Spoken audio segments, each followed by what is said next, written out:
தமிழை ஒரு நாளாடும் தமிழும் பலரும் சேரும் தரும் முன்னேற்றம். தமிழாரி உயர்ந்திடவா, தடை மீறி பறந்திடவா, வரலாற்றை தெரிந்திடவா, தன்மானம் மீட்டிடவா, விடியாத விடியலை நீ பணியாமல் எதிர்த்திடு நீ, துணிவோடு துறந்திடு நீ, வெறிக்கொண்டு வா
கவந்தி மாநகருக்கு வந்து கொண்டிருக்கிறார். வந்துவிட்டார். கவந்தி மக்களே, திருப்பூர் பாராளுமன்ற வாக்காளர்களே, உங்களை எல்லாம் வாக்கு சேகரிக்க வந்துவிட்டார். உங்கள் வாக்குகளை தாமரை சின்னத்தில் வாக்களியுங்கள்.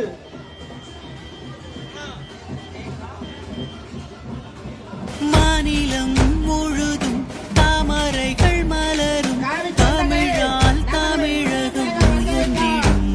மோடி பெண்ணிடம் வெல்லலாம், அண்ணாமலையுடன் இணையலாம், மக்கள் மனதினை வெல்லலாம், வெற்றி வாகையை சூடலாம். உழைப்பாளர் வாழ்வுயர, விவசாயம் பின்னுயர, இளைஞாமலை அஞ்சாத இமயமலை.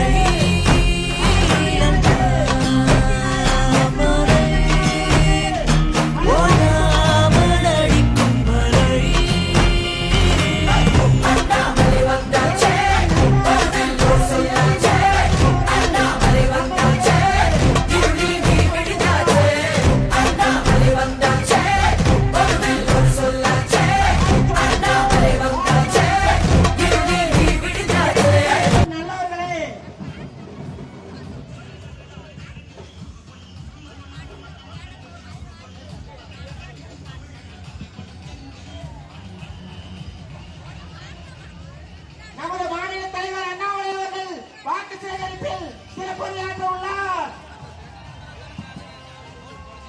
அன்பார்ந்த பெரியவர்களே, தாய்மார்களே, ஒரு அற்புதமான நேரத்தில் நம் அனைவரும் கூட 2024 பாராளுமன்ற தேர்தலுக்காக இங்கே நின்று கொண்டிருக்கின்றோம்.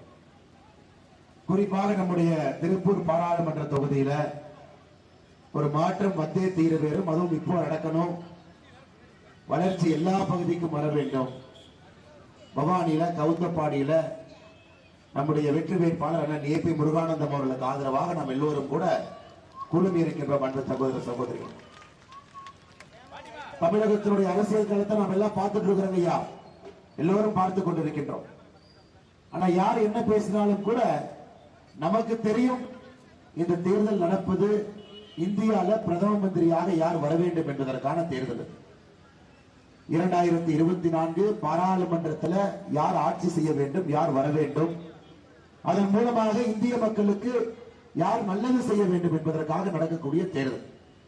இன்னைக்கு டெல்லியை நோக்கி போற ஒரே பஸ் தானுங்க, அந்த ஒரு பஸ் மட்டும் தான் டெல்லி நோக்கி போகுது. மிச்ச பஸ் எல்லாம் இங்கேயே சுத்திக்கிட்டு இருக்குதுங்க. அவங்க எப்ப ஸ்டார்ட் பண்ணாங்க, எங்க போறாங்கன்னு தெரியாம டிரைவர் எங்கெங்கயோ ஓட்டிட்டு இருக்காரு. இது ஒரு உள்ளாட்சி தேர்தல் இல்லை, சட்டமன்ற தேர்தல் இல்லை, இது பாரத பிரதமரை தேர்ந்தெடுக்கக்கூடிய தேர்தல். அதுவும் இந்த முறை நாம் முடிவு செய்திருக்கின்றோம். 2014 283 எம்பிகளோடு வந்தாங்க, 2019 303 எம்பிகளோடு வந்தாங்க.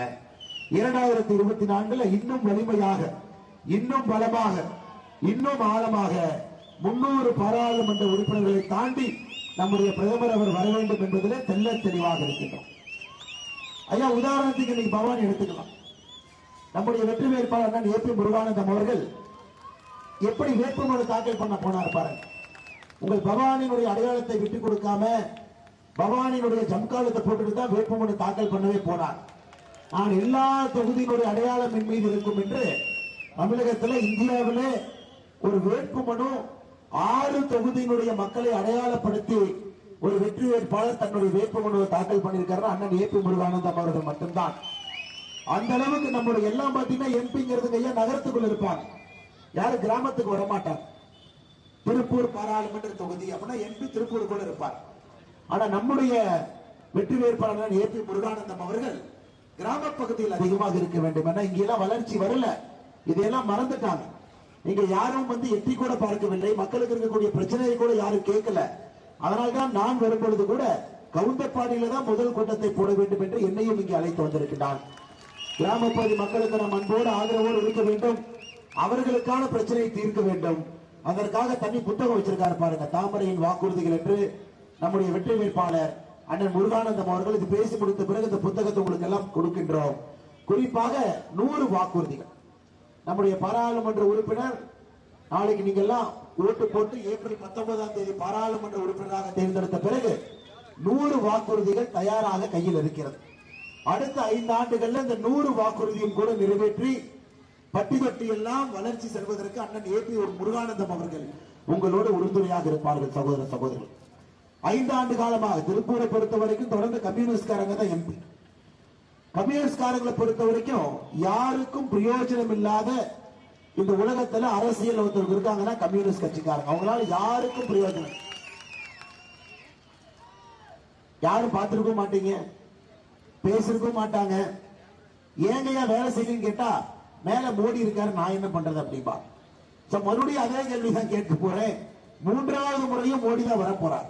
2024 நம்ம எல்லோருக்குமே தெரியும், பாரத பிரதமர் நரேந்திர மோடி அவர்கள் தான் 3வது முறையும் வரப்போறார். அப்ப திரும்ப அதே போல இத்தனை ஆண்டு காலமாக கம்யூனிஸ்ட்காரன் கொடுத்த அதே பேச்ச மறுபடியும் சொல்லுவாங்க, மேல மோடி வந்துட்டாங்க, என்னால எதுவும் செய்ய முடியல, நீ விட்டுருங்க. அதனால் சகோதர சகோதரர் நீங்க தெளிவாக இருக்க வேண்டும். அன்பார்ந்த பெரியவர்களே, தாய்மார்களே, மோடி அவர்கள் வரும் பொழுது மோடி அவர்களுடைய கட்சியை சார்ந்த, மோடி அவர்களுடைய சிந்தனையை செயல்படுத்தக்கூடிய கீழே இருக்கக்கூடிய நம்முடைய பாராளுமன்ற உறுப்பினரும் கூட அதே போல் சிந்தனையில் இருக்கணும். அதனால் இந்த முறை திருப்பூர் பாராளுமன்ற தொகுதியில் இருக்கக்கூடிய எல்லா நம்முடைய பெரியவர்கள் தாய்மார்கள் எல்லோரும் குறிப்பாக பவானியில நீங்கள் தெளிவாக இருக்க வேண்டும். அண்ணன் ஏபி முருகானந்தம் அவர்களை வெற்றி பெற செய்து பட்டி தொட்டி எல்லாம் மோடி அவர்களுடைய நலத்திட்டங்கள் தங்குதடையின்றி வருவதற்கு அவர்களுக்கு உறுதுணையாக நீங்கள் இருக்க வேண்டும் என்று நான் வைக்கிறேன். ஐயா, எலெக்ஷனுக்கு பாருங்க, எலெக்ஷனுக்கு இன்னும் ஒரு 13 நாள் தான் இருக்கு பிரச்சாரம் பண்றதுக்கு.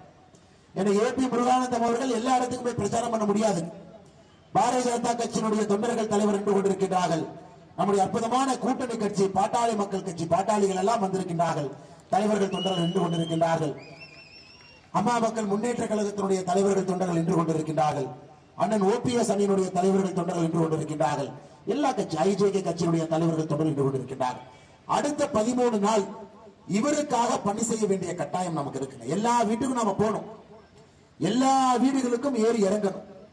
அடுத்த 5 ஆண்டுகள் ஏபி முருகானந்தம் அவர்கள் நமக்காக வேலை செய்ய வேண்டும், சேவை செய்ய வேண்டும் என்றால் அடுத்த 15 நாட்கள் அவருக்காக நாம் வேலை செய்ய வேண்டும். அன்பார்ந்த சகோதர சகோதரர், நீங்க மறந்துடாது, நீங்க எல்லா வீட்டுக்கு ஏறி இறங்கி நீங்க சொல்லணும், மோடியே தான் வரப்போறாங்க, 400 பாராளுமன்ற உறுப்பினர்களை தாண்டி வரப்போறாங்க. அப்படி இருக்கும் பொழுது இவர் வந்தால் மட்டும்தான் நமக்கு நல்லது நடக்கும். நீங்க வீட்டுக்கு போறீங்க, மக்கள் கேட்பாங்க, என்ன செஞ்சிருக்கிறீங்க, 10 ஆண்டுகளா ஆட்சியில் இருந்திருக்கிறீங்க, மறுபடியும் 5 ஆண்டு எதற்கு? சில பேர் இப்படி கேட்பாங்க. சில பேர் வீட்டுக்கு போறோன்னே வீட்டுக்கே வராதீங்க, மோடிக்கு தான் நான் ஓட்டு போட போறோம், 10 ஆண்டுகள் மோடி, மறுபடியும் 5 ஆண்டுகள் மோடி. அவங்க என்ன கேட்டாலும் கூட நீங்க ஒரு 10 விஷயத்தை சொல்ல வேண்டும் என்பது என்னுடைய அன்பான வேண்டுகோள். 10 விஷயம் மோடி என்ன செஞ்சிருக்காரு. மோடி அவர்களை பொறுத்தவரை இந்தியாவுடைய பொருளாதாரத்தை உயர்த்தி இருக்கின்றார். இது மிக மிக முக்கியம். நாம எந்த அரசியல் கட்சியில் இருந்தாலும் கூட அடிப்படையில நம்ம எல்லோருமே ஒரு வேலை செய்யறோம், ஒரு தொழில் பண்றோம், ஒரு இடத்துல வேலை பார்க்கிறோம், அல்லது யாரோ 4 பேருக்கு வேலை கொடுக்கிறோம். பொருளாதாரத்தை பொறுத்தவரை 2014 மோடி அவர்கள் வந்த பொழுது உலகத்தில் 11வது பெரிய நாடாக இருந்தோம் பொருளாதார அடிப்படையில். இன்னைக்கு உலகத்தினுடைய 5வது பெரிய பொருளாதார நாடாக மாறி இருக்கின்றோம். 6 படிக்கட்டுகள் உயர்ந்திருக்கின்றோம். பொருளாதாரத்தில் இந்த நாடு உயர்ந்திருக்கு. நீங்க யோசிச்சு பாருங்க, இன்னைக்கு நம்மை தவிர இந்தி கூட்டணி வர்றாங்கன்னா பொருளாதாரத்தில் அவர்களால் வளர்ச்சி கொடுக்க முடியுமா? நீங்க யோசிச்சு பாருங்க. பவானியுடைய பொருளாதார வளர்ச்சி அவர்களால் உறுதி செய்ய முடியுமா? கண்டிப்பா முடியாது. முதல்ல நீங்க சொல்ல வேண்டியது, மோடி வந்தால் பொருளாதாரம் உயரும், மோடி வந்தால் நாட்டினுடைய வளர்ச்சி உயரும், மோடி வந்து பொருளாதாரம் உயர்ந்தால் நிச்சயமாக எல்லா மக்களுக்கும், அடித்தட்டு மக்களுக்கும் கூட நல்லது நடக்கும். ஐயா, 2வது சமூக நீதி. இன்னைக்கு வர்றவங்க போறவங்க எல்லாம் சமூக நீதினு பேசுறாங்க. சமூக நீதிக்கு அவங்களுக்கு எந்த விதமான சம்பந்தம் இல்லை. இன்னைக்கு பாருங்க, நம்முடைய ஆட்சி பாருங்க, 76 அமைச்சர்கள் இருக்கக்கூடிய மத்திய அரசு ஆட்சியில 11 அமைச்சர்கள் பெண்கள், 12 அமைச்சர்கள் பட்டியலின சகோதர சகோதரிகள், 27 அமைச்சர்கள் பிற்படுத்தப்பட்ட வகுப்பிலிருந்து வந்திருக்கிறாங்க. மறுபடியும் சொல்றேன் கேளு. நம்முடைய மொத்தமாக இருக்கக்கூடிய 76 அமைச்சர்கள்ல 11 அமைச்சர்கள் பெண்கள், 12 அமைச்சர்கள் பட்டியலின சகோதர சகோதரிகள், 27 அமைச்சர்கள் பிற்படுத்தப்பட்ட வகுப்பிலிருந்து வந்திருப்பவர். இதே தமிழகத்தில் இருக்கக்கூடிய திராவிட முன்னேற்ற கழகத்தினுடைய ஆட்சியை பாருங்க. மொத்தம் 35 அமைச்சர்கள், 2 பெண்கள், 2 பேர் பட்டியலின சகோதர சகோதரிகள். அந்த 2 பெண்கள்லயும் ஒருத்தர் வந்து குடும்ப கோட்டா, ஃபேமிலி கோட்டா, அப்படின்னா அவங்க அப்பா எம்எல்ஏ எம்பியா இருந்திருப்பாங்க, திமுக அவங்களுக்கு கொடுத்திருக்காங்க. சகோதர சகோதரி நன்பாக உணர்ந்து கொள்ள வேண்டும். இன்னைக்கு இந்தியால அரசியல்ல, ஆட்சியில உண்மையான சமூக நீதியை ஒரு கட்சி பின்பற்றுகிறது, ஒரு கூட்டணி பின்பற்றுகிறது என்றால் நம்முடைய தேசிய ஜனநாயக கூட்டணி, பாரதிய ஜனதா கட்சி, பாரத பிரதமர் நரேந்திர மோடி அவர்கள் என்பதை நீங்கள் மறந்துவிடக் கூடாது. 3வது மக்கள் கேட்பாங்க, ஐயா 10 ஆண்டு காலமா ஆட்சியில் இருந்திருக்கீங்க, நீங்க என்ன சாதிச்சிருக்கீங்க? ஐயா, நம்மை பொறுத்தவரை 4 ஜாதிகளைத்தான் பிரதமர் மோடி அவர்கள் நம்புகின்றார். தமிழ்நாட்டில் இவங்க பண்ற ஜாதி அரசியல் இல்லைங்க ஐயா. 4 ஜாதி. முதல் ஜாதி ஏழை ஜாதி, 2வது ஜாதி பெண்கள் ஜாதி, 3வது ஜாதி இளைஞர்கள் ஜாதி, 4வது ஜாதி விவசாயிகள் ஜாதி. ஐயா, இந்த 4 ஜாதிகளுக்குத்தான் 10 ஆண்டு காலமாக நம்முடைய எல்லா திட்டங்களும் இந்த 4 மனிதர்களை நோக்கி வந்திருக்கு. இன்னைக்கு 45 லட்சம் விவசாயிகளுக்கு வருடத்திற்கு 6000 ரூபாய் கொடுக்கிறோம் ஐயா. 45 லட்சம் விவசாயிகளுக்கு நல்லா யோசிச்சு பாருங்க, ஒருத்தர் 2 பேர் இல்லைங்க. 45 லட்சம் விவசாயிகளுக்கு வருடத்திற்கு நீங்கள் 6000 ரூபாய் கொடுக்கும் பொழுது இதுவரை 30,000 ரூபாய் வங்கி கணக்கு வந்திருக்கு. எந்த விவசாய பெருமக்கள், உதாரணத்திற்கு திருப்பூர் மாவட்டத்தை எடுத்துங்க ஐயா, இந்த ஒரு மாவட்டத்தில் மட்டுமே 6000 ரூபாய் வாங்கக்கூடிய விவசாயிகள் 89,490 பேர். 1,00,000க்கு 10,000 பேர் குறைவங்க ஐயா திருப்பூர் மாவட்டத்தில் மட்டுமே. அத்தனை பேருடைய வங்கி கணக்குக்கு 6000 ரூபாய் வருஷத்துக்கு வருது. இதுவரை 15 தவணையில தவணைக்கு 2000, 30,000 ரூபாய் அவங்களுடைய வங்கி கணக்குக்கு வந்திருக்கு. விவசாய பெருமக்களை பொறுத்தவரை திட்டங்கள். பெண்களுக்கு உங்களுக்கு தெரியும், எதுவுமே சொல்லாம நம்ம செஞ்சுட்டு இருக்கிறோம் ஐயா. திமுக தன்னுடைய தேர்தல் வாக்குறுதியில் நாங்க ஆட்சிக்கு வந்தால் சிலிண்டர் மானியம் 100 ரூபாய் 34 மாசம் ஆச்சுங்க. ஆனா சொல்லாம இன்னைக்கு மோடி ஐயா 300 ரூபாய் மானியம் கொடுக்கிறார். நல்லா யோசிச்சு பாருங்க. நாங்க ஆட்சிக்கு வந்தா பெட்ரோல் டீசல் விலையை 5 ரூபாய் 4 ரூபாய் குறைப்போம். ஆனா மோடி அவர்கள் சொல்லாம இதுவரை 3 முறை பெட்ரோல் டீசல் விலையை குறைத்திருக்கிறார். திமுகவுடைய தேர்தல் அறிக்கைக்கும் நமக்கும் இருக்கக்கூடிய வித்தியாசம், பெண்கள், இளைஞர்கள், ஏழை மக்கள், விவசாய பெருமக்களுக்கு ஒரு திட்டமும் அவர்களை நோக்கி போயிட்டு இருக்கிறது ஐயா. ஆனால் நீங்கள் நன்றாக உணர்ந்து கொள்ள வேண்டும், மக்களை பார்க்கும் பொழுது 4 சமுதாயத்தினுடைய வளர்ச்சிக்கு பாரத பிரதமர் பாடுபட்டுக் கொண்டிருக்கிறார். ஐயா, நீ பவானி எடுத்துக்கலாம். உங்க சட்டமன்ற உறுப்பினர் யாருங்க?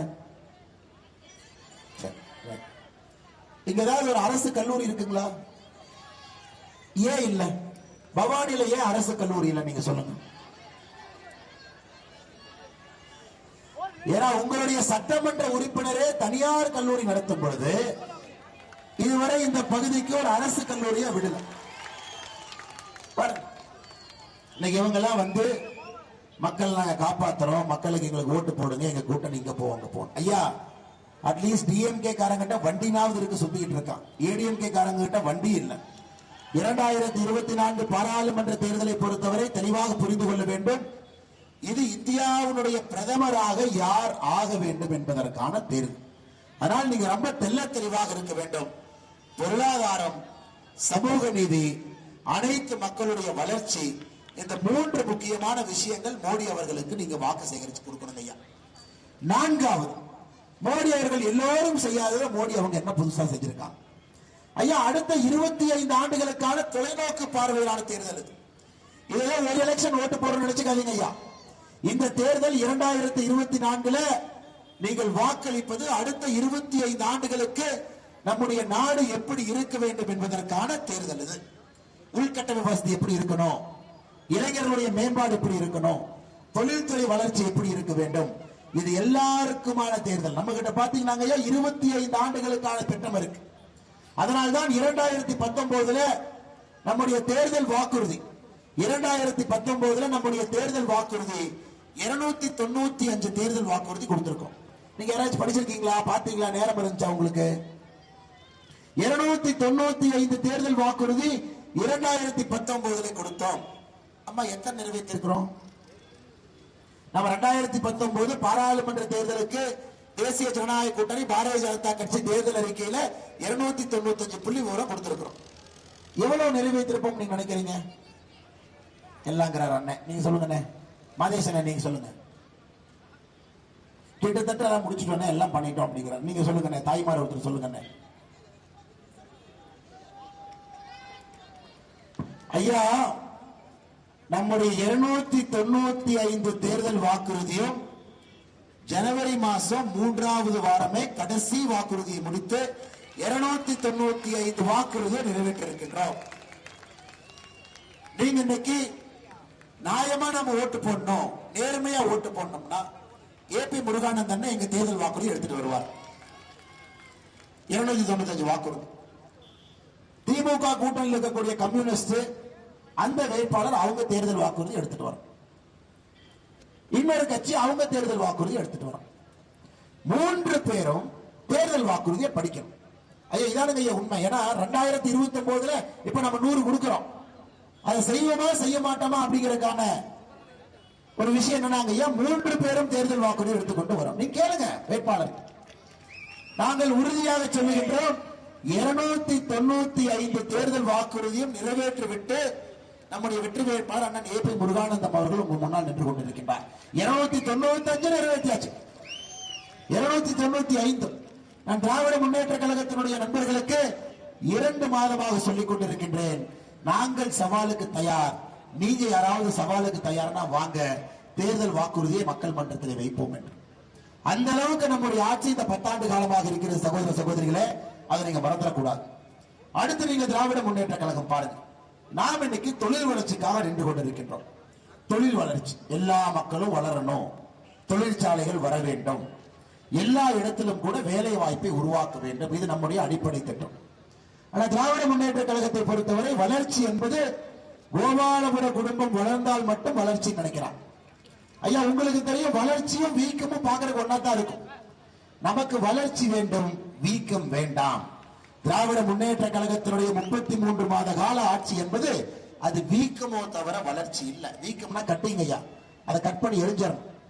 இவர்கள் கோபாலபுர குடும்பம் மட்டும் வளர்ந்தால் அது வளர்ச்சி என்று நினைக்கின்றார்கள்.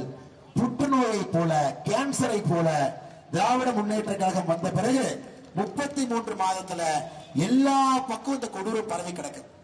லஞ்ச லாவண்யம் இல்லாம ஒரு வேலை நடக்காதுங்க, கமிஷன் இல்லாம வேலை நடக்காது. திமுக காரங்களை கோபாலபுரத்தில் அவங்க ஆடிட்டர் பிடிக்காம எந்த வேலையும் நடக்காது. அதனால்தான் தமிழ்நாட்டில் தொழில்துறை வளர்ச்சி குறைந்து கொண்டிருக்கிறது. முதலமைச்சர் எங்க போனார்? துபாய் போனாருங்க, பணம் வந்து 6000 கோடி வரல. முதலமைச்சர் சிங்கப்பூர் ஜப்பான் போனார், பணம் வந்துச்சுங்களா? வரல. முதலமைச்சர் ஸ்பெயினுக்கு போனார், பணம் வருமா? கண்டிப்பா வராது. எதுவுமே கிடையாது, வளர்ச்சி எங்கேயுமே இல்லைங்க. கரண்ட் பில் ஏத்திட்டாங்க. கரண்ட் பில் எப்படி ஏத்திட்டாங்க பாருங்க. நிலை கட்டணம் உயர்வு, சோலார்ல இருந்து எடுத்தீங்கன்னா அதுக்கு உயர்வு, பீக் அவர் டிமாண்ட் சார்ஜ் அது உயர்வு, எல்லா அதாவது கரண்ட் பில் ஏத்துறது இல்லைங்க, யோசிச்சு யோசிச்சு கரண்ட் பில் ஏத்திருக்கிறாங்க. இந்த மாதிரி இந்தியாவில் எவனுமே ஏத்த மாட்டேன். அதனாலதான் பாத்தீங்கன்னா புலால் சிறையில் உட்கார்ந்து இருக்காரு. ஒரு கரண்ட் பில் எப்படி ஏத்துறாங்க பாருங்க. இந்த மாதிரி கரண்ட் பில் ஏத்தி பார்த்தது இல்லைங்க. இந்த மாதிரி கரண்ட் பில் ஏத்தி பார்த்தது. கரண்ட் பில்ல இந்த யூனிட்டுக்கு ஏத்து, பீக் அவர் 8 மணி நேரம் பீக் அவர் அதை ஏத்து, நிலை கட்டணம் ஏத்து, டிரான்ஸ்பார்மர் சார்ஜ் ஏத்து, ஒருவேளை நீங்க சோலார் கிரு போட்டு அதுல இருந்து எடுத்தீங்கன்னா யூனிட்டுக்கு ₹1 10 காசு கொடு, அதை ஏத்து. சோ உங்களுக்கு எந்த விடிவெள்ளியும் கிடையாது, எல்லா பக்கம் ஏத்தியாச்சு. கரண்ட் பில்லை பொறுத்தவரை சுத்தி சுத்தி ஏத்தி இருக்கின்றார்கள். குறிப்பாக இங்க இருக்கக்கூடிய சிறு குறு தொழிலாளர்கள் உங்களுக்கு தெரியும், தப்பிக்கவே முடியாத அளவுக்கு பண்ணியிருக்கிறான். விடியல் தருகின்றேன் விடியல் தருகின்றேன் என்று சுடுகாட்டுக்கு பாதை ஓட்டு கொடுத்திருக்கிறாங்க. 33 மாதமாக விடியல் தர்றேன் சுடுகாட்டுக்கு பாதையை போட்டு நம்மை அழைத்து சென்று கொண்டிருக்கிறார். அதனால் சகோதர சகோதரிகளே, எந்த காரணத்திற்கும் கூட திராவிட முன்னேற்ற கழகம் தலைமையிலான கூட்டணிக்கு நீங்கள் அளிக்கக்கூடிய ஓட்டு என்பது ஒரு பிரயோஜனம் இல்லாத ஓட்டு கிடையாது. காரணம், அடுத்த 5 ஆண்டு இதே பஞ்சப்பாட்டு பாடுவாங்க. மேல மோடி வந்துட்டாருங்க, நாம என்னங்க பண்றது, மோடி வந்துட்டாரு நான் என்னங்க பண்றது, இப்படி எத்தனை வருஷம் பஞ்சப்பாட்டு பாடுவீங்க? 2014 இதே பஞ்சப்பாட்டு, 2019 இதே பஞ்சப்பாட்டு. உனக்கும் பிரயோஜனம் இல்லை, மக்களுக்கு பிரயோஜனம் இல்லை, எதற்காக நீங்க தேர்தல் நிக்கிறீங்க? அதனால் சகோதர சகோதரிகளை, இந்த தேர்தல் மோடி ஜெயிக்கிறாங்கன்னு தெரிந்த பிறகு நீங்கள் எல்லாம் நம்முடைய பாரதிய ஜனதா கட்சி தேசிய ஜனநாயக கூட்டணிக்கு நீங்கள் ஆதரவு கொடுக்கணும், வலிமைப்படுத்தும். மோடி ஐயாவை 400 பாராளுமன்ற உறுப்பினர்களை தாண்டி மோடி ஐயாவை நீங்கள் வலிமைப்படுத்த வேண்டும் என்பதுதான் உங்கள் முன்னால் நான் வைக்க வேண்டிய அன்பான வேண்டுகோள். ஐயா 6வது கேட்பாங்க, என்ன செஞ்சிருக்கீங்க அப்படி? ஐயா, ஒரு வலிமையான நாட்டை உருவாக்கி இருக்கின்றோம் தாய்மார்களே. வலிமையான நாடு, வலிமையான நாடு. தீவிரவாதிகள் பிரச்சனை இல்ல, உள்நாட்டு பிரச்சனை இல்லை. இதாங்க மத்திய அரசு வேலை. மத்திய அரசுடைய வேலை என்னங்க? இதான் மத்திய அரசுடைய வேலை. மோடி வேலை என்னங்க? காலைல சைக்கிள்ல போறதா ஸ்டாலின் ஐயா மாதிரி? இல்லைங்க, மோடி ஐயா வேலை இந்த நாட்டை உறுதியாக வைத்திருக்க வேண்டியது மோடி ஐயாவுடைய வேலை. இந்த நாடுல இதுவரை குண்டுவெடிப்பு இல்லை, கலவரம் இல்லை, வெளிநாட்டினுடைய கூலிப்படைகள் உள்ள இல்லைங்க. அந்த அளவுக்கு இந்த நாட்டினுடைய இறையாண்மையை பாரத பிரதமர் நரேந்திர மோடி அவர்கள் காப்பாற்றிருக்கிறார். இதே தமிழ்நாட்டில் பாருங்க, சகோதரிகள் இருக்கிறீங்க, நைட் 8 மணிக்கு மேல தைரியமா நடந்து போயிருவீங்களா? அன்னொரு கூட்டத்தில் ஒருத்தர் ஹெல்மெட் போட்டு நின்று இருந்தார். என்ன கேட்டீங்கன்னா, எப்ப ஏன் வந்து வெட்டுவானே தெரியல, அதான் பேசாம ஹெல்மெட் போட்டுக்கிறாங்க. நான் கூட முதல்ல வண்டியில போகும்போது போட்டுக்கணும்னு நினைச்சேன். எவன் எப்ப வெட்டுவான்னு தெரியல, அதனால பகல்ல ஹெல்மெட் போட்டு இருக்கிறேன். அப்படி வந்தா கூட நான் யாருன்னு ஒண்ணு தெரியக்கூடாது. நான் சொல்றேன் ஜோக் இல்லைங்கம்மா, உண்மையாலுமே இது நடக்குது. கண்டம் துண்டமாக கூலிப்படைகளுடைய ஆதிக்கம் தமிழகத்திலே திராவிட முன்னேற்ற கழகத்தினுடைய அரசு வந்த பிறகு கூலிப்படைகளுடைய ஆதிக்கம் அதிகமாக இருக்கு. சட்டம் ஒழுங்கு திமுக வந்த பிறகு சந்தி சிரித்துக் கொண்டிருக்கிறது. பாரதிய ஜனதா கட்சியினுடைய ஆட்சியில சட்டம் ஒழுங்கு என்பது அற்புதமான உயரத்துல இருக்கு. அதாங்க சாட்சி. நான் பொய் சொல்ல முடியுங்களா? பேப்பரை நீங்க பாக்குறீங்க, பாகிஸ்தான் தீவிரவாதி யாராச்சும் வந்தானுங்களா, குண்டுகள் வச்சானுங்களா? இல்லை. அப்பாவி பொதுமக்களை கொண்டாங்களா? இல்லை. அந்த பேப்பரில் நீங்க பாக்குறீங்க. 6வது நாம் செய்திருக்கக்கூடிய முக்கியமான விஷயம் என்பது இந்தியாவுடைய இறையாண்மை. வலிமையான ஒரு நாட்டை நம்முடைய பாரத பிரதமர் நரேந்திர மோடி அவர்கள் வைத்திருக்கிறார். ஐயா, இன்னைக்கு பாருங்க, நம்முடைய ஆட்சி 7வது, 76 அமைச்சர்கள் இருக்கிறார். மோடி அவர்களோடு சேர்ந்து 76 பேர். ஐயா, மோடி அவர்கள் மட்டும் நேர்மையானவர் நாங்க சொல்ல, உங்களுக்கு தெரியும் மோடி அவர்கள் நேர்மையானவர். நாம் சொல்வது மோடி அவர்கள் கூட இருக்கக்கூடிய எல்லோரும் நேர்மையானவர். ஒரு குண்டூசியை திருடிவிட்டார்கள் என்று மத்திய அரசுடைய அமைச்சர்கள் யார் மீதும் கூட ஒரு பொய் குற்றச்சாட்டு சொல்ல முடியாது. ஐயா, குண்டூசியை திருடிட்டாங்க, இவங்க திருடிட்டாங்க. காரணம், நேர்மையான ஒரு ஆட்சி. ஆனா தமிழ்நாட்டில் ஒரு குண்டூசியை விட்டு வச்சிருக்காங்க ஒரு அமைச்சர் சொல்லுங்க பார்க்கலாம். அண்ணா, ஒரு குண்டூசியா விட்டு வச்சிருக்காருண்ணே அப்படி. வேஷ்டி சட்ட ஊழல், இப்பதான் வேட்டி ஊழல் அவங்க கொண்டு வந்து உங்க கண் முன்னால் வைத்திருக்கின்றோம். நெசவாள பெருமக்கள் அதிகமாக இருக்கக்கூடிய ஊரு, வேட்டி வாங்குறதுல முறைகேடு 170 கோடி ரூபாய் அடிச்சிருக்கிறாங்கம்மா. அதை வந்து நாம விஜிலன்ஸ் அண்ட் ஆன்டி கரப்ஷன்ல கம்ப்ளைண்ட் கொடுத்திருக்கிறோம். ஒரு குண்டூசியை கூட விடாமல் தமிழகத்திலே 35 அமைச்சர்களும் கூட தலைகீழாக நின்று கொள்ளையடித்துக் கொண்டிருக்கின்றார்கள். நம்முடைய ஆட்சி நேர்மையான ஆட்சி என்பதை நீங்கள் மறந்துவிடக் கூடாது அன்பு சகோதர சகோதரிகள். அடுத்து நீங்க பாருங்க, இன்னைக்கு ஸ்டாலின் ஐயா என்ன சொல்றாங்க? 100 ரூபாய் நாங்க கொடுத்தோம், ஆனா 29 ரூபாய் தான் கொடுத்தாங்க அப்படி. உதயநிதி ஸ்டாலின் என்ன சொல்றாரு? மோடியை 29 பைசான்னு சொல்லுவாராமா. கேட்டீங்களா? அப்ப நம்ம தொண்டர்கள் சொல்றாங்க, அப்ப உதயநிதி ஸ்டாலின் கஞ்சா உதயநிதி ஸ்டாலின் சொல்லிடலாமான்னு. நீங்களே வந்த பிறகுதான் தமிழகத்தில் கஞ்சா புழக்கமே அதிகமா இருக்கு. இன்னைக்கு தமிழகத்துல கஞ்சா விற்கவெல்லாம் பிடிக்கணும்னா அறிவாலய வாசலுக்கு போனா போட்டோ எடுக்க நிப்பான். அவன் அப்படியே வண்டியில் ஏத்திட்டு வந்து அவனை பாத்தீங்கன்னா அந்த குரூப்ல அங்கதான் இருக்கு. ஜாஃபர் சாதிக்குல இருந்து தமிழகத்துல முன்னணியில குற்றப்பின்னணியில் யார் இருக்கிறாங்களோ அவர்கள் எல்லோரும் திராவிட முன்னேற்ற கழகத்தினுடைய ஆட்சியில வரிசை கட்டி போட்டோ எடுத்து நான் முக்கியமானவன் காட்டு. ஆனால் சகோதர சகோதரிகளே, இந்த கஞ்சா புழக்கம் என்பது பெரும் நகரத்தில் இல்லைங்க. சென்னையில, கோயம்புத்தூர்ல, மதுரையில அந்த மாதிரி இல்லைங்க. கிராமத்துக்கு வந்திருக்கு. திராவிட முன்னேற்ற கழகத்தினுடைய சாதனை என்னன்னா 33 மாசத்துல இந்த கஞ்சா புழக்கத்தை கிராமத்துக்கு கொண்டு வந்திருக்கிறார். அதனால் எந்த தாய்மார்களும் மன்னிக்கூடாது. இவனுக்கு இதை பத்தி பேசாம 29 பைசா நானே கொடுக்குறேங்க பதில். விவசாய பெருமக்கள் 45 லட்சம் பேருக்கு நம்ம 6000 ரூபாய் பணம் அனுப்புறாங்க. அது நேரடியாக அவங்க வங்கி கணக்குக்கு வருது.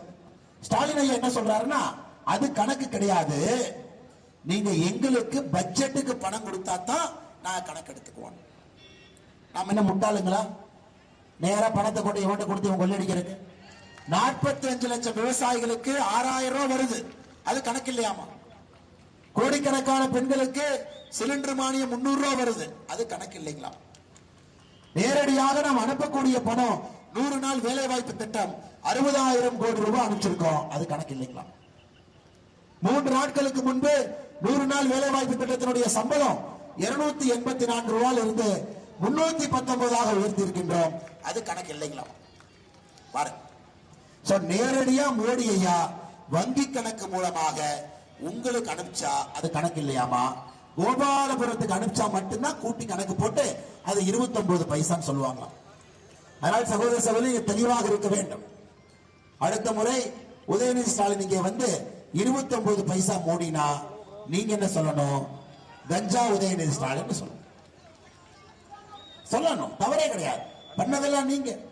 சகோதர சகோதரர்களே, என்னுடைய அன்பான வேண்டுகோள் உங்களுக்கு எல்லாம். இப்ப நாம 9வது பேசிக் கொண்டிருக்கின்றோம். மோடி அவர்களுடைய சாதனை 9வது சாதனை என்ன? ஐயா, மோடி அவர்களுடைய சாதனை என்னன்னா, அரசியலை மக்களுக்கு பக்கத்துல கொண்டு வந்திருக்காங்க. மக்களுக்கு பக்கத்துல. இதற்கு முன்பு எந்த பிரதமரை இவ்வளவு அருகில நம்முடைய நாட்டின் மீது, நம்முடைய கலாச்சாரத்தின் மீது ஒரு தனி பாசம் இருக்கக்கூடிய எந்த பிரதமர் நாம பார்த்திருக்கிறோம்? பாராளுமன்றத்தினுடைய மைய கட்டிடத்தில் செங்கோல், தமிழுடைய பெருமையை உலகம் முழுவதுமே, திருக்குறளை உலகம் முழுவதும் எடுத்துட்டு போறாருங்க. உலகத்தினுடைய தொன்மையான மொழி தமிழ் மொழிங்கிறார்.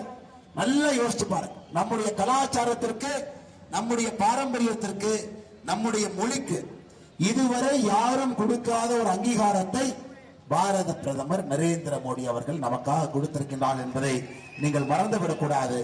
நம்முடைய மொழிக்கும் நம்முடைய கலாச்சாரத்திற்கும் பாடுபடக்கூடிய பாரத பிரதமர் நரேந்திர மோடி அவர்களுக்கு 2024 குறைந்தபட்சம் 400 பாராளுமன்ற உறுப்பினர்களை அவர் கொடுக்கும்.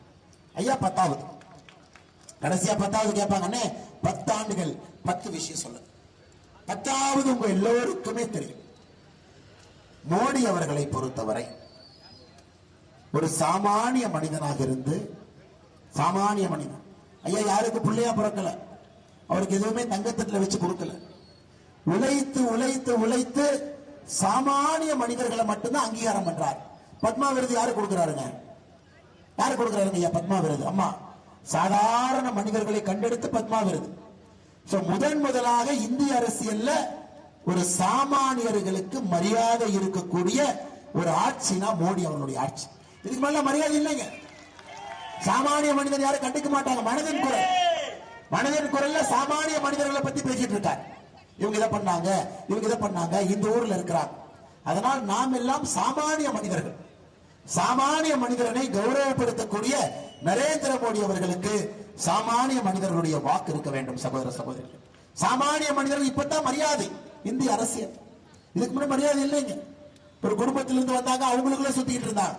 ஒரு விருது கொடுப்பதிலிருந்து, கௌரவம் செய்வதிலிருந்து சாமானிய மனிதர்களுக்கு மரியாதை கொடுக்கக்கூடிய பாரத பிரதமர் நரேந்திர மோடி எங்கே? இந்தி கூட்டணியில் இத்தனை பேர் நிக்கிறாங்க. பிரதம மந்திரி வேட்பாளர் யாருன்னு தெரியாது. நாங்க ஒரு வீடியோ போட்ட, நீங்களா பாத்தீங்களா? ஒரு 10 பேர் பொண்ணு பார்க்க போறாங்க. பொண்ணு இருக்கிறாங்க. ஒரு பொண்ணோட அப்பா என்ன நினைப்பாங்க? மாப்பிள்ளை தரமா இருக்கிறாங்களா, நல்ல மாப்பிள்ளையா, இந்த மாப்பிள்ளையை நம்பி நம்ம பொண்ணை கல்யாணம் பண்ணி கொடுத்தா நம்ம பொண்ணை நல்லா பாத்துக்குவாங்களா, இந்த பொண்ணு நல்ல வீட்டுல போய் நல்லா வாழுவாங்களா, இதான் பாப்பாங்க. பொண்ணோட அப்பா கேட்கிறாங்க, அண்ணா இத்தனை பேர் வந்திருக்கிறீங்க, மாப்பிள்ளை யாருன்னு. அரவிந்த் கெஜ்ரிவால் சொல்றாரு, நான் இப்பதாங்க புதுசா வந்திருக்கேன், நான் தாங்க புது மாப்பிள்ளை. ராகுல் காந்தி சொல்றாரு, ஏங்க 15 வருஷமா மாப்பிள்ளையா இருக்கிறதுக்கு முயற்சி பண்ணிட்டே இருக்கிறேன், நான் தான் மாப்பிள்ளை. லல்லு பிரசாத் யாதவ் பையன் சொல்றா, இல்லைங்க நானும் மாப்பிள்ளை தான். லல்லு பிரசாத் யாதவ் சொல்றாரு, நான் மாப்பிள்ளையா இருக்கும் போது நீ எங்கேயா வந்தேன்? ஆனால் சகோதர சகோதரிகளே, அவங்க கிட்ட பிரதம மந்திரி வேட்பாளரே இல்லை. பிரதம மந்திரி வேட்பாளரே இல்லை. பிரதம மந்திரி வேட்பாளர் இல்லாம வந்து நாட்டை எப்படி ஒப்படைப்பீங்க? எல்லாம் உட்காந்து ஒரு ஆட்டை அறுக்கிற மாதிரி அறுத்துக்குவாங்களா? இந்த மாநிலத்தை நீ வச்சுக்க, இந்த துறையை நீ வச்சுக்க, இவ்வளவு பணத்தை நீ கொள்ளையடிச்சுக்க. அது 2004 இருந்து 14 வரை இதுதாங்க ஐயா நடந்தது. இந்த நாட்டை ஆட்டை அறுப்பது போல் அறுத்து இவர்களே பிரித்து சூறையாடினார்கள். அதுலதான் 12 லட்சம் கோடி ரூபாய் லஞ்ச லாவணியத்தை பார்த்தேன். 12 லட்சம் கோடி ரூபாய் காங்கிரஸ் கடைசி 10 ஆண்டு 2004 இருந்து 14 வரை அவர்களுடைய லஞ்ச ஊழல் 12 லட்சம் கோடி ரூபாய். அதனால்தான் அன்பு சகோதர சகோதரிகளே, நீங்கள் தெளிவாக இருக்க வேண்டும். இது இந்தியாவை யார் ஆள வேண்டும் என்பதற்கான அரசியல்.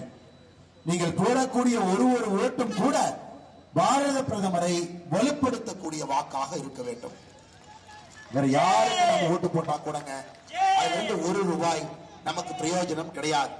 அதனால அன்பு சகோதர சகோதரிகளே, உங்களிடம் நான் வைக்கக்கூடிய அன்பான வேண்டுகோள், நீங்க இந்த முறை ஏப்ரல் 19ஆம் தேதி எல்லோரும் தாமரை சின்னத்திற்கு வாக்களிக்கணும், அனைவரும். காரணம் ஐயா, அடுத்த தலைமுறைக்கான தேர்தல் இது. அடுத்த தலைமுறைக்கான தேர்தல், குழந்தைகளுக்கான தேர்தல். உங்க குழந்தை அடுத்த 25 ஆண்டுகள் எப்படி இருக்க வேண்டும் என்று இந்த தேர்தல் முடிவு செய்யும். நீங்க யாருக்கு ஓட்டு போட்டாலும் பிரயோஜனம் இல்லை. உதாரணத்துக்கு திமுக முதலமைச்சர் செய்யாதது, திமுக அமைச்சர் பவானிக்கு செய்யாதது திமுக கூட்டணி எம்பி செய்ய போறாருங்களா? இன்றைக்கு இங்கே செய்ய முடியும் என்றால் நம் முன்பு இருக்கக்கூடிய ஒரே ஒரு வேட்பாளர் அண்ணன் ஏபி முருகானந்தம் அவர்கள் மட்டும்தான். அவரை நீங்கள் வெற்றி பெற செய்ய வேண்டும் என்று பணிவன்போடு கேட்டுக்கொள்கின்றேன். அதே நேரத்தில் இங்க இருக்கக்கூடிய எல்லா தலைவர்களுக்கும் கூட நான் நன்றி சொல்ல வேண்டிய நேரம் வந்திருக்கிறது. முதல் முக்கியத்துவம் நம்முடைய கூட்டணி கட்சியினுடைய அன்பு தொண்டர்கள், தலைவர்கள் நமக்காக களத்தில் இறங்கி கடுமையாக பாடுபட்டுக் கொண்டிருக்கின்றார்கள். பாட்டாளிகளாக களத்தில் இருக்கக்கூடிய பாட்டாளி மக்கள் கட்சியினுடைய மாவட்ட செயலாளர் அண்ணன் கிருஷ்ணமூர்த்தி அவர்களுக்கு, தொகுதி பொறுப்பாளர் லோகநாதன் அண்ணன் கோவிந்தசாமி அவர்களுக்கு எங்களுடைய நெஞ்சார்ந்த நன்றிகளை தெரிவித்துக் கொள்கின்றேன். அம்மா மக்கள் முன்னேற்ற கழகம் மாவட்ட செயலாளர் சதாசிவமூர்த்தி அவர்கள், தொகுதி பொறுப்பாளர் மகாலிங்கம் அவர்கள், பார்த்திபன் அவர்கள் நன்றி தெரிவித்துக் கொள்கின்றோம். நம்முடைய டாக்டர் ஐயாவுக்கு பெரிய கனவுங்க, மிகப்பெரிய கனவு. அவருடைய கனவு குடியில்லாத ஒரு சமுதாயத்தை உருவாக்க வேண்டும் என்று. எனக்கு தேசிய ஜனநாயக கூட்டணியில டாக்டர் ஐயா மோடி ஐயாவோடு இணைந்திருக்கின்றார். அப்படிப்பட்ட சமுதாயத்தை முழுமையாக நம் கூட்டணியால் உருவாக்க முடியும் என்று டாக்டர் ஐயா பெரிய ஐயா நினைக்கிறாங்க. நிச்சயமாக இணைந்து நாம் அதை செயல்படுத்தி காட்டுவோம். நம்முடைய கூட்டணி என்பது 2026 ஆட்சி மாற்றத்திற்கான கூட்டணிங்க ஐயா. 2024 ஆரம்பிச்சு அதுவரை போறோம். அதே போல அண்ணன் டிடிவி தினகரன் அவர்கள் முழுமையாக தன்னுடைய ஆதரவோடு களத்தில் இருக்கின்றார்கள். அவருக்கும் நன்றி தெரிவித்து, ஓபிஎஸ் அணி, அனைத்து இந்திய அண்ணா திராவிட முன்னேற்ற கழகத்தினுடைய தொண்டர்கள் உரிமை மீட்பு குழு அதனுடைய மாவட்ட செயலராக இருக்கக்கூடிய கோவிந்தன் அவர்களுக்கு இந்த நேரத்தில் நன்றி கலந்த தொண்டர்களுக்கும் வாழ்த்துக்களை வணக்கங்களை தெரிவித்து, தமிழக மக்கள் முன்னேற்ற கழகத்தினுடைய மாவட்ட செயலாளர் மயில்துரை அவர்கள், தொகுதி பொறுப்பாளர் துரைசாமி அவர்கள், சின்னசாமி அவர்கள், சுப்புலட்சுமி அவர்களுக்கு நன்றிகளை தெரிவித்து, புதிய நீதி கட்சியினுடைய மாநில நிர்வாகி அருள் ஜோதி அவர்களுக்கு வணக்கத்தை நன்றிகளை தெரிவித்து, நம்முடைய பாரதிய ஜனதா கட்சியுடைய கடுமையான உழைப்பாளிகள் இங்கே நின்று கொண்டிருக்கின்றனர். பாராளுமன்றத்தினுடைய அமைப்பாளர் செந்தில்வேல் அவர்கள், இணை அமைப்பாளர் விஜயகுமார் அவர்கள், பாராளுமன்றத்தினுடைய பொறுப்பாளர் அண்ணன் கனக சபாபதி அவர்கள், முன்னாள் சட்டமன்ற உறுப்பினர் அண்ணன் வி கே சின்னசாமி அவர்கள், ஈரோடு வடக்கு மாவட்டத்தினுடைய தலைவி அக்கா கலைவாணி விஜயகுமார் அவர்கள், ஈரோடு தெற்கு மாவட்டத்தினுடைய தலைவர் அருமை சகோதரர் வேதானந்தம் அவர்கள், சட்டமன்றத்துடைய அமைப்பாளர் சித்தி விநாயகம் அவர்கள், இணை அமைப்பாளர் வித்யா ரமேஷ் அவர்கள், பொறுப்பாளர் உத்தரசாமி அவர்கள், மாவட்ட செயற்குழு மூத்த நிர்வாகியாக இருக்கக்கூடிய ஜீவானந்தம் அவர்கள், துணைத் தலைவர் மனோகர் அவர்கள், செயலாளர்கள் கண்ணன் பழனிசாமி அவர்கள், பொருளாளர் மாணிக்கம் அவர்கள், நம்முடைய ஆற்றல் மிகுந்த கடுமையாக பணி செய்யக்கூடிய ஒன்றிய தலைவர்கள் பவானி நகர் நந்தகுமார் அவர்கள், பவானி வடக்கு தனக்கோடி அவர்கள், பவானி தெற்கு துரைசாமி அவர்கள், அம்மாப்பேட்டை கிழக்கு மகாலிங்கம் அவர்கள், அம்மாப்பேட்டை மேற்கு ஈஸ்வரன் அவர்கள், இந்த பகுதியினுடைய சமூக சேவகர், காலம் சென்ற பெரியவர், நமது மூத்த முன்னோடி ஐயா சலங்கப்பாளையம் சுப்பிரமணியம் அவர்கள் சில நாட்களுக்கு முன்பு இருநடி சேர்ந்திருக்கின்றார். அவருடைய ஆன்மா சாந்தி அடைய வேண்டும் என்ற இந்த நேரத்தில் வேண்டி இங்க வந்திருக்கக்கூடிய எல்லா அன்பு தொண்டர்கள் தலைவர்களுக்கு மறுபடியும் நாம் வைக்கக்கூடிய அன்பான வேண்டுகோள், அடுத்த 15 நாட்களுக்கு ஐயா களம் தயாரா இருக்கு. உறுதியா ஏபி முருகானந்தம் அவங்க தான் ஜெயிக்க போறாங்க.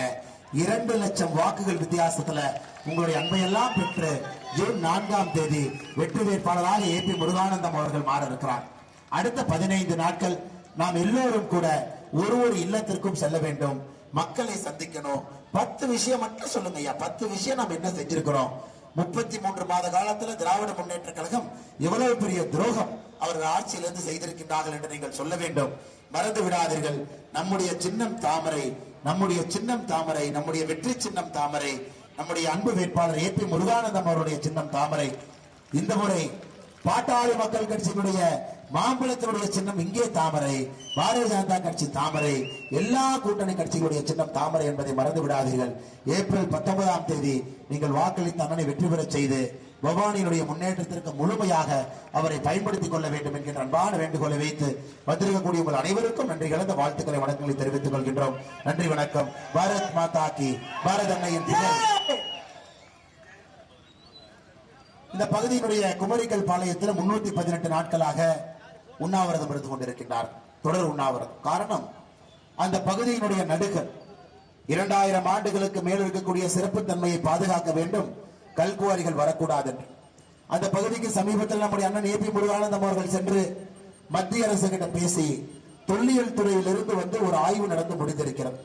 அதனால் இந்த பகுதியில் குமரிக்கல் பாளையத்தில் 318 நாட்களாக உண்ணாவிரதம் இருக்கக்கூடிய அன்பு நண்பர்களுக்கு சொல்லுகின்றோம், அண்ணன் ஏபி முருகானந்தம் அவர்கள் அதை பாதுகாக்கப்பட்ட பகுதியாக நிச்சயமாக அறிவித்து உங்கள் ஊரினுடைய அந்த பழமையை நாங்கள் காப்பாற்றுவோம் என்றும் இந்த மண்ணிற்கு வந்து உங்களுக்கு வாக்குறுதி அளிக்கின்றோம். அண்ணனுடைய 100 வாக்குறுதிகள் இங்க இருக்கு. 100 வாக்குறுதி. தாமரையின் வாக்குறுதி அப்படி பிடிங்கன்னா தாமரையின் வாக்குறுதி பாருங்க, 100 வாக்குறுதி. அதாவது நம்முடைய பாராளுமன்ற வேட்பாளராக இருக்கக்கூடிய வெற்றி வேட்பாளர் ஏபி முருகானந்தம் அவர்கள் திருப்பூர் பாராளுமன்ற தொகுதிக்கு கொடுத்திருக்கக்கூடிய 100 வாக்குறுதிகள் இதில் இருக்கு. இந்த 100ஐயும் அவர் செயல்படுத்தி காட்டுவார். அன்பு சகோதர சகோதரிகளே, உங்கள் அன்பையும் ஆதரவையும் வெற்றி வேட்பாளர் அண்ணன் ஏபி முருகானந்தம் அவர்களுக்கு நீங்கள் அளிக்க வேண்டும் என்று அன்போடு கேட்டுக்கொள்கின்றோம். நன்றி, வணக்கம்.